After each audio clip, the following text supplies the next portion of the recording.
Alors, on y va maintenant pour les listes. On va se faire un petit peu de place, on va s'enlever tout ça, tac, tac, tac, hop, et on va s'enlever tout ça également. Les listes, alors, comment on va se créer tout ça? Vous voyez d'ailleurs que quand j'apparais directement ici, et j'appuie sur Entrée là, et au lieu de passer directement à la ligne, eh bien, VS Code va déjà m'indenter en fait, vous voyez? Imaginons que je crée une div ici directement, eh bien, je serai déjà indenté, et je crée un paragraphe, etc., etc.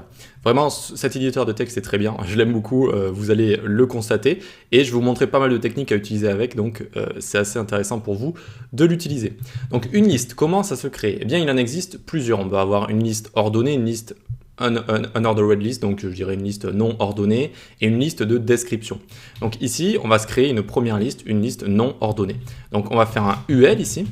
UL, ça va englober tous les items de liste, d'accord? Donc ça va être le parent des items de liste. Et à l'intérieur, on va faire les items de la liste, c'est-à-dire des petits LI comme ça, d'accord? Les LI sont les items de la liste UL, voilà. Et dedans, par exemple, je vais mettre café, tac. Et si je fais maj alt flèche du bas, tac. Et je peux mettre autre chose, je ne sais pas, des boissons comme ça, vin. Et je n'ai pas trop de boissons, on va mettre jus de pomme par exemple, voilà. Alors jus de pomme, sans le T, c'est mieux. Et donc regardez ce que ça nous fait ici. Alors n'oubliez pas que je suis un petit peu zoomé ici. À 100% ça donne ceci. Je vais rezoomer quand même pour qu'on y voit un petit peu mieux. Et bien ça nous crée une liste donc avec des petits points comme ça. Donc c'est pour ça que je vous disais que les listes étaient à la fois de la sémantique, c'est-à-dire que la liseuse d'écran va dire ok, là il y a une liste, je vais commencer à énumérer tout ce qu'il y a dans la liste.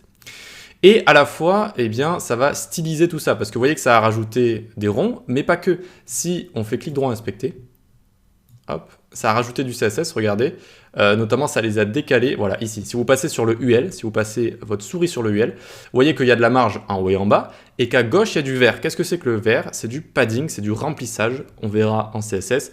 Ça sert à décaler, si vous voulez, un petit peu comme la marge, il y a quand même une différence, on verra tout ça en CSS. En tout cas, ça a rajouté du CSS, et même pas mal de CSS, vous voyez. Donc à la fois c'est sémantique, mais à la fois ça rajoute du CSS. Je vous montrerai comment enlever tout ça pour repartir d'une liste un petit peu clean, c'est-à-dire sans rajout de CSS comme ça. En tout cas, c'est comme ça qu'on fait une liste de base, d'accord? J'espère que je parle pas trop, j'essaye d'être quand même assez explicite, vous donner pas mal d'informations, parce qu'encore une fois, c'est vraiment l'expérience qui fait de vous un bon développeur. Ensuite, on va avoir des listes ordonnées, donc avec OL comme ça, tout simplement. Donc on fait OL et c'est exactement la même chose ici, d'accord? On peut mettre des pays, Japon, Canada, tac, et Mexique, comme ça, nickel. Et donc on va les avoir ordonnés, c'est-à-dire tout simplement, il va y avoir 1, 2, 3, 4, 5, 6, 7, etc. Suivant votre liste, donc c'est suivant votre préférence, hein, si vous avez envie de présenter comme ça ou comme ça.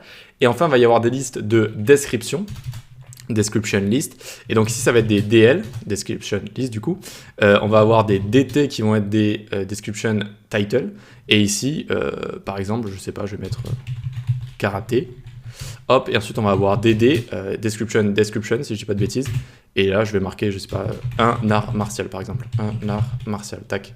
Et vous voyez, donc ça va nous faire une sorte de description comme ça. Alors je vais pas vous le cacher, ces description lists ne sont pas très utilisées. En général, c'est le ULLI comme ça qui est très utilisé majoritairement. Voilà.